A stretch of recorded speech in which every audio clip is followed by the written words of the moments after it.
गुलमोहर garden के entrance पर अभी जो कुछ भी हुआ उससे सिर्फ सिक्योरिटी गार्ड्स ही शॉक्ड नहीं थे, बल्कि एक और इंसान था जो भयंकर रूप से शॉक्ड था। और वो इंसान और कोई नहीं बल्कि जानवी थी। कार चलाते हुए अब जानवी विराज को ऐसे देख रही थी जैसे मानो उसके पास में कोई अजनबी शख्स बैठा हो।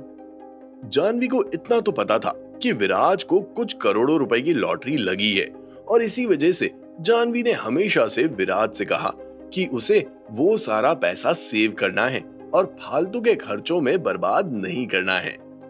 लेकिन अब शायद जानवी को ऐसा लग रहा है जैसे विराज ने तो उसकी एक नहीं सुनी, और अब विराज को भी पता चल गया था कि सब कुछ जानवी के सामने आ गया है। गुलमोहर गार्डन में घर अफोर्ड करना, उस घर में बीएमडब्ल्यू और रोल्स रॉयस कार का होना, जानवी की दोस्त के परिवार को 1.5 करोड़ रुपए की मदद करना, इससे साफ साफ पता चलता है कि सामने वाले ने कम से कम 10 करोड़ रुपए तो खर्च कर ही दिए होंगे। 10 करोड़ रुपए! जानवी ये सोचकर ही मरी जा रही थी। बस बस यहीं रोक दो, घर आ गया।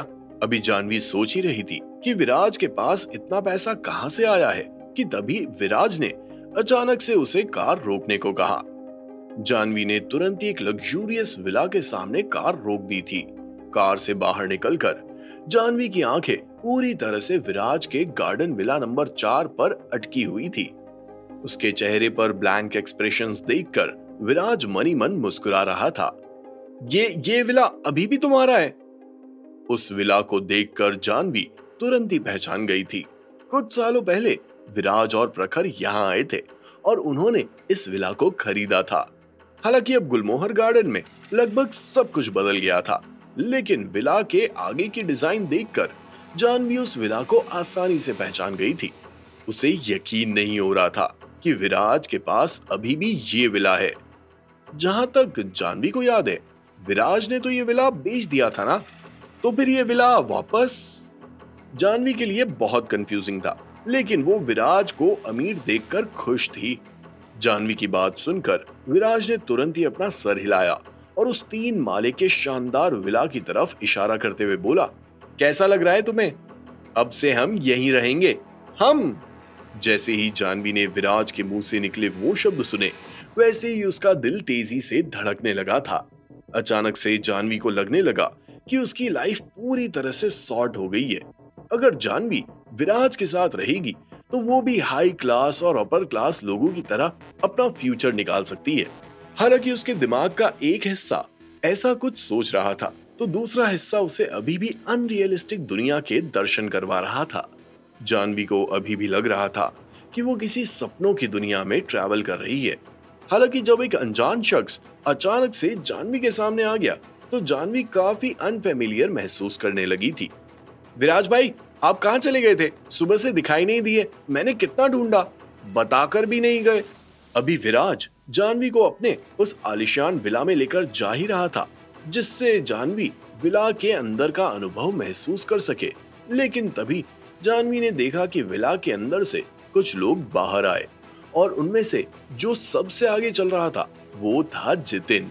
जितिन, अच्छा हुआ तुम मुझे बाहर ही मिल गए। जल्दी से सभी को रेडी होने के लिए बोल दो, हमें अलीबाग गांव के लिए निकलना है। ज्यादा समय नहीं बचा है। मुंबई का ट्रैफिक पता है ना कैसा है। मुंबई से बाहर निकलने में ही 2 से 3 घंटे लग जाएंगे, और हमें लेट नहीं होना है। विराज की बात सुनकर तुरंत ही जितिन ने अपना सर हिलाया। इसी के साथ जितिन की नजर जानवी पर पड़ी, जो विराज के ठीक बाजू में खड़ी थी। जानवी को देखकर जितिन के चेहरे पर स्ट्रेंज मुस्कान आ गई थी। विराज भाई, लेकिन क्या आप जल्दी निकल पाएंगे? ये बोलते हुए जितिन के चेहरे पर एक शरारती मुस्कान देखी जा सकती थी। जितिन के मुंह से निकले शब्दों को सुनकर विराज को समझ आ गया था कि उसका इशारा जानवी की तरफ है। तुरंत ही विराज ने जितिन पर एक नजर डालते हुए कहा, मेरे साथ बकवास करने की कोई जरूरत नहीं है, वरना सैलरी कट करने में मुझे जरा भी समय नहीं लगेगा। जैसे ही विराज के मुंह से सैलरी कट करने वाली बात निकली, वैसे ही जितिन के मुंह पर ताला लग गया था और उसके एक्सप्रेशंस भी पूरी तरह से बदल गए थे। उसी समय अचानक से सुषमा आंटी विला से बाहर आई और जानवी को देखकर बोली, अरे तुम कैसी हो? लगता है मुझे मेरी बहू फाइनली मिल ही गई। सुषमा आंटी के सडन एक्शन को देखकर जानवी पूरी तरह से शॉक्ड थी। सुषमा आंटी को अपनी ओर बढ़ता देखकर जानवी के कदम तुरंत ही पीछे की ओर बढ़ने लगे थे। ये देखकर विराज ने तुरंत ही सुषमा आंटी को आगे बढ़ने से रोका और उन्हें अपनी ओर खींचते हुए बोला, दादी, आपने डरा दिया उसे। अरे छोड़ मुझे, तू तो मुझे किसी से मिलवाता नहीं है, तो मैंने सोचा कि मैं खुद ही मिल लूं। क्या मैंने कुछ गलत किया? ये बोलने के बाद सुषमा आंटी का ध्यान फिर से जानवी पर गया और जानवी की खूबसूरती देखकर सुषमा आंटी पूरी तरह से मोम की तरह पिघल गई थी। वाह मेरे पोते, क्या शानदार चॉइस है तेरी। ये लड़की तो वाकई में काफी खूबसूरत है। उस लड़की से भी ज्यादा मुझे पसंद आई। लेकिन मैं तुझे पहले ही बता देती हूँ, अब इस लड़की के साथ ऐसा वैसा कुछ भी मत करना जिससे ये भी तुझे छोड़कर चली जाए। अब मैं तेरे लिए इससे खूबसूरत लड़की नहीं ढूंढ पाऊंगी। सुषमा आंटी की बातों से तो ऐसा लग रहा था जैसे उन्होंने जानवी को अपने घर की बहू मान ही लिया है। लेकिन दूसरी तरफ सुषमा आंटी की बात सुनने के बाद जानवी काफी ऑकवर्ड फील कर रही थी। विराज, क्या ये तुम्हारी दादी हैं? ऑकवर्ड स्टेट में जानवी विराज के करीब आई और उसने विराज के कान में फुसफुसाते हुए पूछा।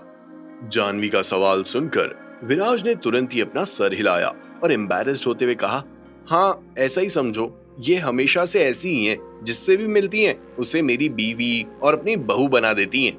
इससे पहले कि जानवी अपना कोई रिएक्शन देती, सुषमा आंटी ने अपना रिएक्शन देते हुए कहा, अरे अरे, तुम दोनों क्या खुसुर फुसुर कर रहे हो?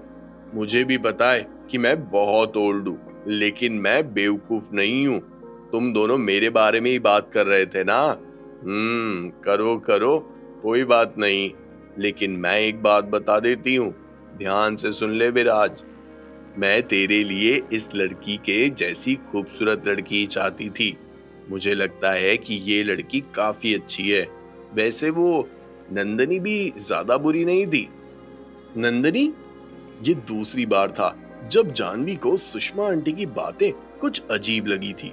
पहले जब जानवी ने किसी लड़की को छोड़ने वाली बात सुनी तो उसने ज्यादा ध्यान नहीं दिया था, लेकिन इस बार जब सुषमा आंटी के मुंह से नंदनी का नाम बाहर आया तो जानवी के दोनों कान खड़े हो गए थे। जानवी की दोनों बोहें ऊपर की ओर उठ गई थी। विराज के मुंह से जानवी ने पहले तो कभी भी नंदनी का नाम नहीं सुना था। आज जब किसी तीसरे इंसान के मुंह से जानवी ने नंदनी का नाम सुना तो जानवी विराज को अजीब नजरों से देखने लगी थी। सुषमा आंटी ने तो विराज की जिंदगी में एटम बम फोड़ डाला था। शायद विराज को नंदनी के बारे में जानवी को बताने की कभी जरूरत ही नहीं पड़ती, या फिर कभी नंदनी इंडिया आती तब विराज उसके बारे में बताता। लेकिन अभी तो सुषमा आंटी ने विराज के लिए सिचुएशन पूरी तरह से बदल डाली थी। जानवी की घूरती हुई नजरों के बीच विराज ने बोलना शुरू किया, वो वो वो तो बस मेरी नॉर्मल फ्रेंड है। टू बी एग्जैक्ट, वो मेरी सबऑर्डिनेट है। विराज जिंदल के एक्सप्लेनेशन ने जानवी को और भी ज्यादा कंफ्यूज कर दिया था। जहां तक जानवी को पता है, विराज तो एक कुरियर कंपनी में काम करता है। क्या कुरियर कंपनी के डिलीवरी बॉय की भी सबऑर्डिनेट होते हैं? ये सवाल अब जानवी के दिमाग में घूमने लगा था। ये सोचने के बाद जानवी को अचानक से लगने लगा कि कुछ भी सही नहीं है। एक कोरियर डिलीवरी वाला इंसान गुलमोहर गार्डन का गार्डन विला कैसे अफोर्ड कर सकता है? एक कोरियर वाले के पास बीएमडब्ल्यू और रोल्स रॉयस कहां से आ सकती है? जानवी को विराज बिल्कुल भी समझ नहीं आ रहा था।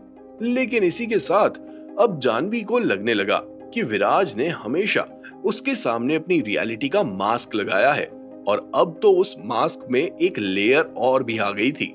विराज, मैंने तुम्हें घर छोड़ दिया है, अब मैं चलती हूँ। विराज के घर आने के बाद जानवी को कई तरह के शौक मिले जिनसे वो बिल्कुल भी परिचित नहीं थी। विराज की जिंदगी में नए लोग आ गए थे। विराज क्या था, क्या कर रहा था, ये सब जानवी के लिए अब एक पहेली बन गया था। जानवी को वहां बिल्कुल भी अच्छा नहीं लग रहा था। इसीलिए तुरंत ही जानवी ने अपनी बात कही और उसके कदम सीधा उसकी फोर्ड फीगो की तरफ बढ़ने लगे थे। विराज ने जानवी के बिहेवियर या फिर एक्सप्रेशंस में कोई भी चेंजेस नोटिस नहीं किए और तुरंत ही अपना हाथ हिलाते हुए जानवी से बोला, अच्छे से जाना, मैं वापस आने के बाद तुमसे कांटेक्ट करता हूँ। जानवी ने विराज की बात का कोई जवाब नहीं दिया। जल्दी से अपनी कार स्टार्ट की और गुलमोहर गार्डन से रवाना हो गई थी। जानवी के वहां से जाने के बाद विराज और उसकी पूरी पलटन भी जल्दी से तैयार हो गई और मुंबई से अलीबाग गांव के लिए निकल पड़ी थी। दूसरी तरफ अलीबाग गांव में आज ग्रैंड रिबन कटिंग सेरेमनी होने वाली थी। सारे पुख्ता इंतजाम किए जा चुके थे।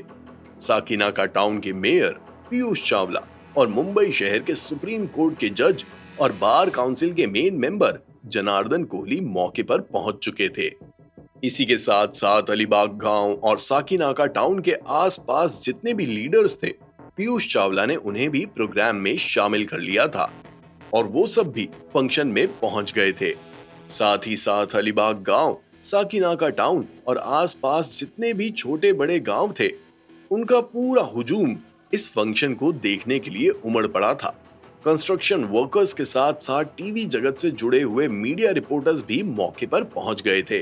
करीब 2 से 3 हजार लोग इस सेरेमनी को देखने के लिए वहां पहुंच गए थे और दूर दूर तक कोई भी जगह खाली नहीं दिख रही थी।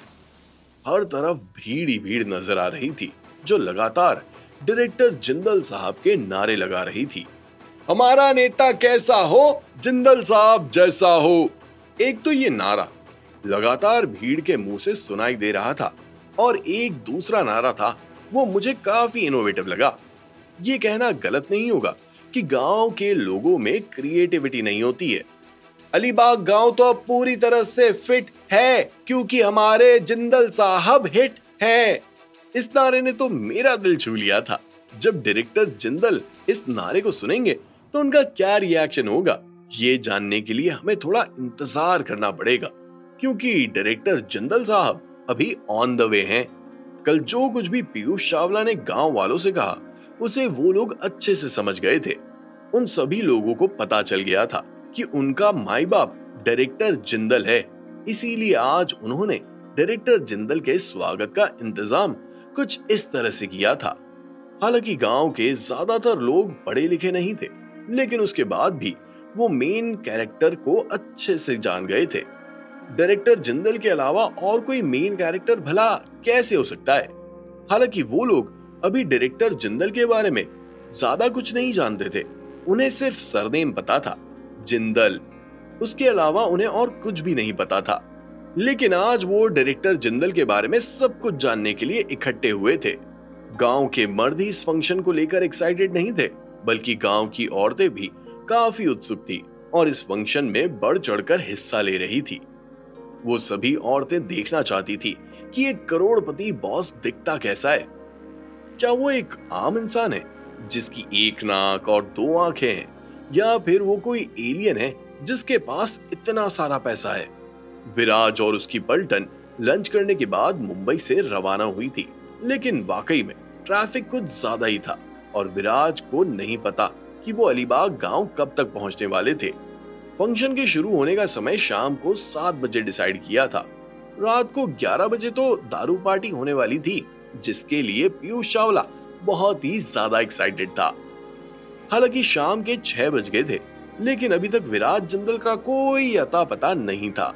भीड़ की उत्सुकता को देखकर पीयूष चावला और जनार्दन कोहली के दिल में भंवरे गुनगुनाने लगे थे। क्या विराज सेरेमनी में समय पर पहुंच पाएगा? अगर विराज नहीं आ पाया तो फिर क्या होगा? क्या वो जमीन ललित मोदी के नाम हो जाएगी? आखिर विराज कहां अटक गया था? क्या कोई कांड हो गया था? अगर विराज ने उस रिबन को कट किया तो पब्लिक की तरफ से कैसा रिएक्शन मिलने वाला था? क्या आज पब्लिक अपने असली नेता को देख पाएगी, या फिर आज ऐसा कुछ होगा जिसके बारे में किसी ने सोचा भी नहीं था? जानने के लिए सुनिए cash on my mind, only on pocket FM.